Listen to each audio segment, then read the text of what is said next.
Այն պակասող մասնիկները, որոնք այդպես էլ չգտավ, որոշ բաներ ասեն գտավ, որոշ բաներ բանարեց,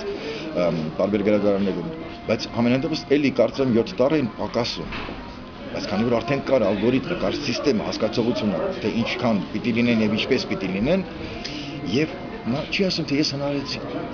անգամ չի ասում, որ ես, ասենք, Աստծո շնորհիվ ինձ տրվեց,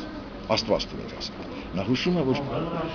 տրամաբանական շղթայով ինքը գտավ, թե ասում է գրված էր քարի վրա, այսինքն քարի տակ պետք է հասկանալ կառույցի, հասկացողության ամուր մի բանի վրա, եթե ասում է գրված էր աչով, դա միայն Աստծո աչի չի, աչ հասկացողությունը միշտ ճշտի,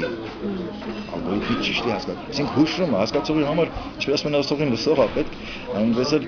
Մաշտոցի ասածը հասկանալ, ինչ ի նկատի ուներ, որ այն պակասող տարրերը ինչպես գրվեցին, ինչպես հայտնվեցին,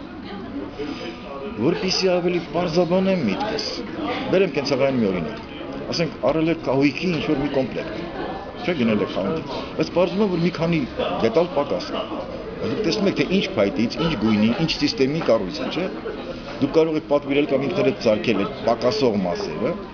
բայց դա չի լինի ձեր արածը, բայց չի լինի նաև ոչ ձեր արածը, դուք եք արել, բայց արդեն եղած ալգորիթմի հիման վրա, այնպես որ Մաշտոցի մեծությունը իրականում շատ ավելին է, ու եթե այս գործը հաջողվի եւ ստացվի, որտեղ ես այսօր մենակ եմ ու աչքիցներ չկան, իսկ գործը պիտի արվի արդեն խմբով, համոզված եմ, որ Մաշտոցի եւ դեր եւ նշանակությունը եւ նրա արածը պիտի արժեքավորի ամբողջ աշխարհը։